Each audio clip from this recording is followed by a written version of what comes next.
Hi friends, Sinead here with VPIRG with some more exciting news. Town meeting day elections will be using ranked choice voting for the first time since the 2021 charter change, and all Burlington voters get to participate. Unfamiliar with ranked choice voting? Keep watching or click the link below. Ranked choice voting lets voters rank candidates in order of preference, first, second, third, and so on. If your vote can't help your first choice win, it counts to your second choice instead. Here's how it works. If one candidate gets over 50% of everyone's first choice votes, they win and the election is over. However, if no candidate reaches a majority, the candidate with the fewest first choice votes is eliminated, and their supporters' votes will count toward their second choice.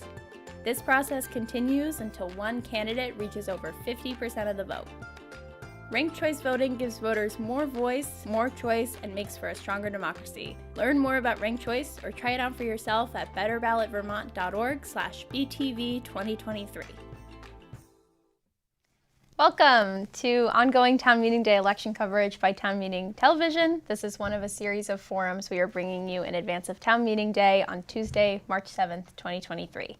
Town Meeting TV hosts forums with all candidates and covers all ballot items you will see on the ballot.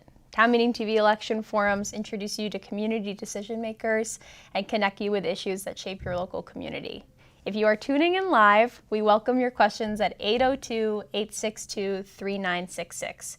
You can watch Town Meeting TV on Comcast Channel 1087, Burlington Telecom Channels 17 and 217, as well as online at youtube.com/townmeetingtv. Welcome, Councilor Barlow. If you'd like to give us an opening statement about why you're running and what will be different for Burlington if you are elected. Well, thanks for having me tonight. I am the North District City Councilor, which comprises both wards 4 and 7, and I've served in that capacity for the last 2 years. And I'm running again because I want to continue to serve my community and work on priorities that are important to the North District constituents, but also Burlington at large. And I would account among those like public safety, which is a hot topic in the city right now, housing. We have an acute shortage, general economic health of the city, and affordability as well. And I think there's a lot of interconnections between those sort of major themes. So I'm looking to do it for one more term. Great, thank you. Will you be supporting the Burlington school budget's 4.9 increase over the last year? And are you concerned about proposed teacher cuts? Why or why not? So I will be supporting the budget. I think it's a good budget, and I think having served on the school board, I know how the budgets are developed. And it's always trying to balance affordability with the needs of the students. So this budget, the one thing that's notable about it is it's the first budget where we're going to have some of the new debt service coming online for the new high school. And I believe that of that increase, 2.75% is the number that I was told is just attributed to the new high school. So the rest of the increase is, rather small by historical school budget standards. But yeah, I think it's a good budget and I'll be supporting it. Great, thank you.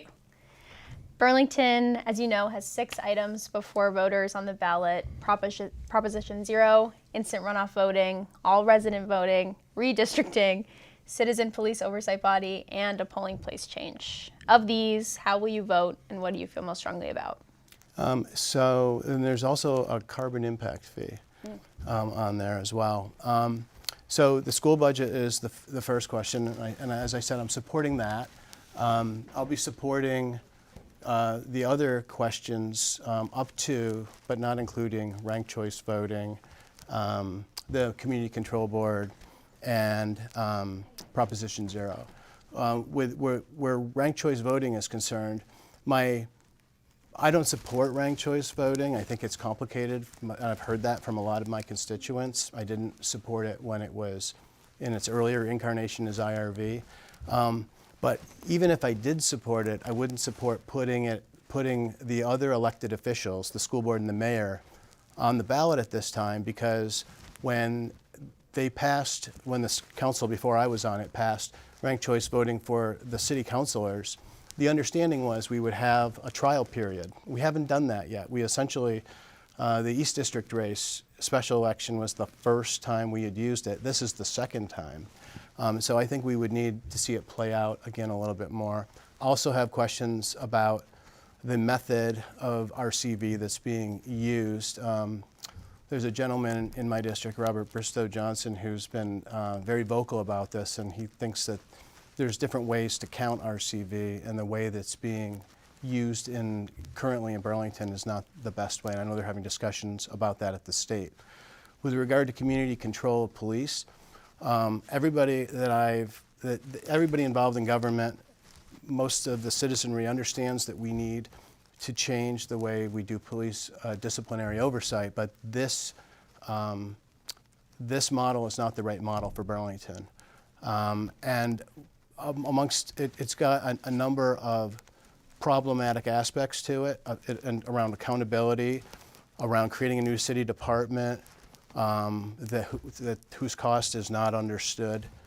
But most important to me is the fact that we've spent a lot of time trying to create conditions to rebuild Burlington Police Department. And we're going to undercut that if we pass this. I've had officers tell me that, past and present officers, that this will be bad for attrition, that we've already had a problem with, and it will be bad for recruitment of new officers. So I'd rather see us find an accountability or a police oversight model that got the accountability that we needed, but that wasn't as drastic as this one, and wasn't going to have those increased risks to trying to maintain and increase the staffing levels at BPD.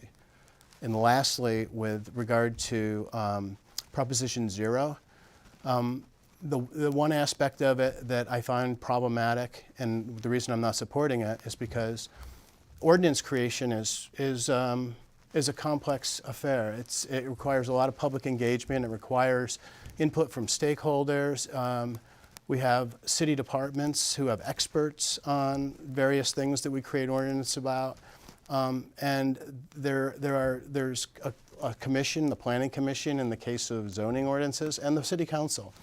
And there's a robust public process with ordinance creation that doesn't lend itself to a petition drive. So for that reason, I'm not supporting Proposition 0 either. Great, thank you. As you mentioned, the Vermont legislative season is underway. What are some important initiatives to the community of Burlington that you will be tracking and supporting as part of your work as a city council member? Well, one of the two big ones are funding for the high school, and there's two ways we can get funding for the high school that I think the state should step up and provide additional resource to the community for. And the first is for the PCB cleanup and the demolition of the old high school at Institute Road. We know that's going to cost $23 million. $32 million was appropriated by the legislature and put aside last year. And we don't have a high school, so we have a critical need. We should be able to get access to a lot of that. And we haven't had commitments from that. I know our legislative delegation's working on it. I know the city is also going to be attending legislative sessions and trying to do some lobbying around that. Mm-hmm. Additionally, the Burlington Technical Center, which is really a regional resource, it's not just a Burlington specific resource. Burlington voters and taxpayers shouldn't be bearing the entire expense for that. So there should be state funding for that. I believe the price tag was $50 million for that portion of the project. There's $10 million that Senator Leahy was able to get us for the aviation program. But the other costs associated with building a new technical center, I think, should be shared more widely than just in Burlington voters. And lastly, we have a problem with retail theft in downtown Burlington, and right now it's anything under $900 is considered a misdemeanor. So I would like to see the strengthening of our retail theft laws to make it a felony offense for a much lower threshold than that, just to deter the activity that's so problematic in our downtown right now. Great, thanks for answering.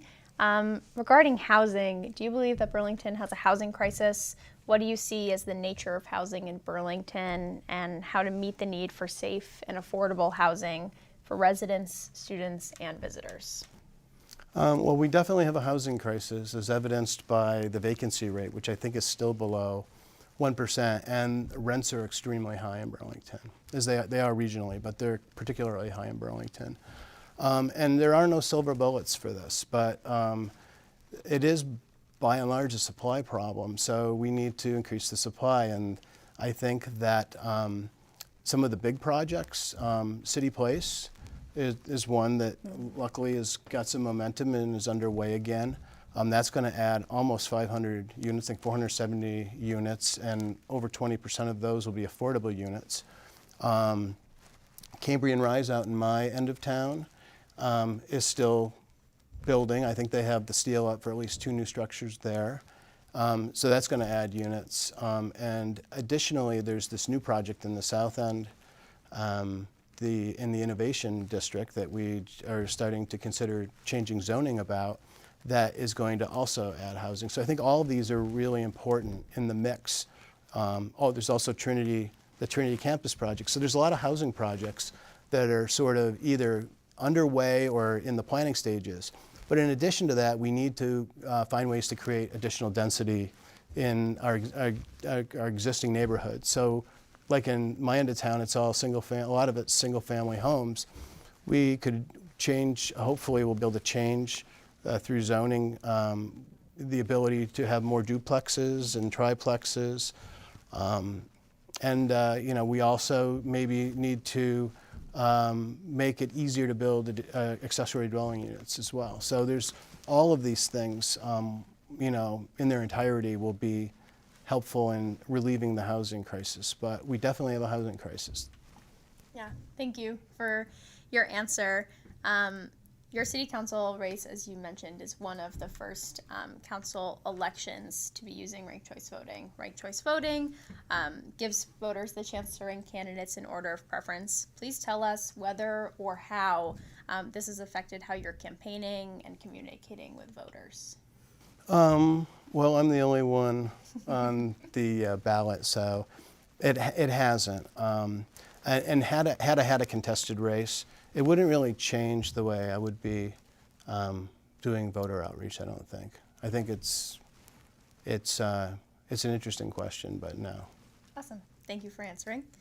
As a community with a diversity of languages spoken and a language access policy that was adopted in 2020, what ways do you see that the city government can expand access and accessibility to more community members who want to participate in local democracy?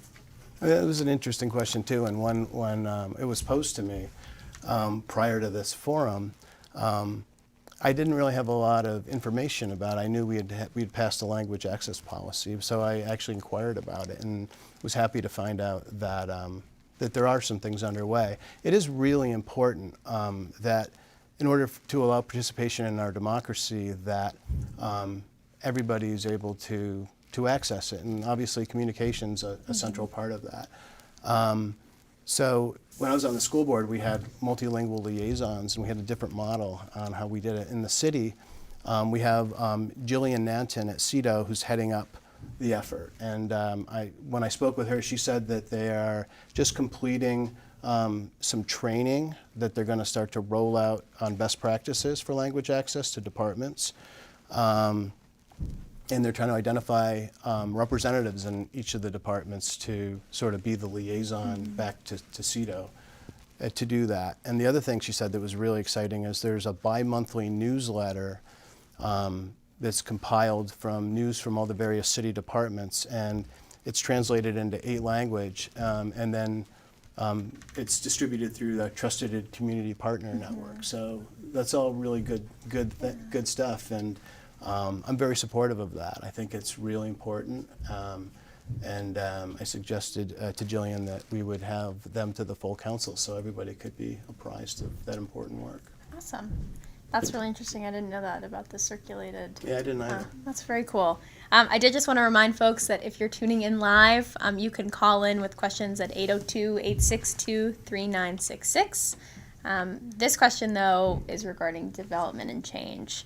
The Memorial Auditorium, the Pit, the Catholic Diocese, the Vermont Department of Health Office, Perkins Pier, King Street, the Southern Connector, and more. Burlington is undergoing a lot of change and growing pains. What do you see as the most important locations that need redevelopment, and how will you use your role in the City Council to address these issues? Well, I think we touched upon it earlier a little bit. I think housing is like number one. So I think the one project that will need council action is the housing that is proposed to be built in the south end. So that's something that we definitely will be working on. Some of the other projects, like Memorial Auditorium is a good one. One of the things with the building of the new high school is what we've done is constrained the ability of the city to do a lot of capital improvements because the high school took up a lot of the debt capacity in the city. So for the next 10 years or so, while that's paid down, or if we can find additional funding, when I spoke about earlier, finding those other sources of aid from the state for PCBs or for tech center, that may reduce the size of the project and free up capital resources earlier that we can use for other projects. But something like Memorial Auditorium right now, we're sort of constrained that way. So we were looking to be more creative about how we do it with public-private partnerships. And so I think those kinds of things will be important. And as a counselor, I would be supportive of being creative on how we approach some of these things. I think the public infrastructure that needs to be built around some projects that will require capital spending, we're just going to have to be, just fiscally prudent about what we're spending money on for the next bunch of years. Awesome. Thank you for your answer. I don't have any more questions. I'd love if you have anything that's on your mind that you're interested in sharing about your re-election or the time you've spent on the council. If you want to share anything, that'd be great.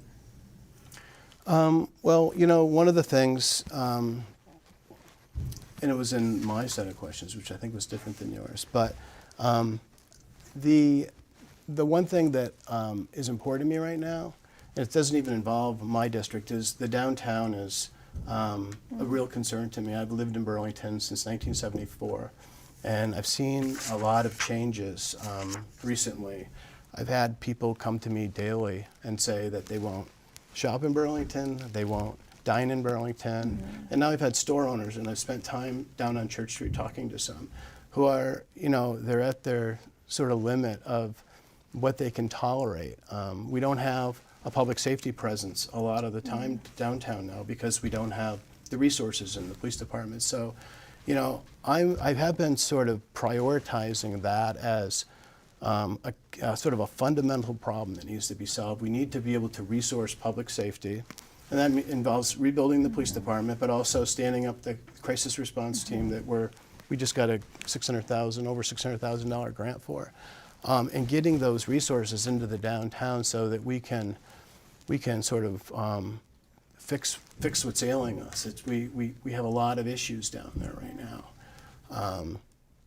and so one of the things that's sort of informing a lot of my work on the council is going to be how can we create conditions to fix that, and those things are going to be prioritized. Even like things like street outreach, they can't approach certain situations without a cop with them because they're too dangerous, or the people they're trying to serve are behaving unpredictably, so they can't do that. Fire has told me they can't go into situations to provide aid without police presence sometimes. So being able to rebuild our police department, I think, is central to solving a lot of what's going on downtown right now, and providing deterrent for behaviors that people are sort of emboldened to exhibit right now because there is no public safety presence. So that's a big one for me. You are definitely right that the question was on here, and I glossed over it. I That's failed fine, to that's ask. fine. I'll just reiterate it for folks. It says the City Council is sat squarely in the middle of a conversation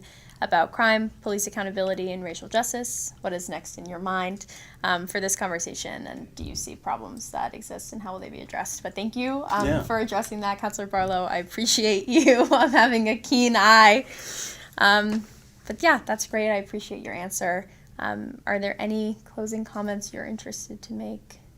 Well, I will say that in my race, I don't have an opponent, but and the school commissioner, Kendra Sowers, doesn't have an opponent either. But just because there's no sort of candidates to vote for, the ballot questions are really important. And I would just encourage all of my voters, but all the voters citywide, to make sure that you return your ballot that should be mailed to you in the next few days. So vote. It's important. Yeah, I think it's February 15th is where the city says folks should have ballots by. So definitely check your mailboxes. It's wet and warm and there's snow melting. We don't want folks to get soggy ballots. That's right. Great. Well, thank you so much, Councilor Barlow. Really appreciate your time here today, spent with me and spent with CCTV. And thanks, folks, for tuning into Town Meeting TV's ongoing coverage of local candidates, budgets, and ballot items. You can find this and more forums at www.ch17.tv.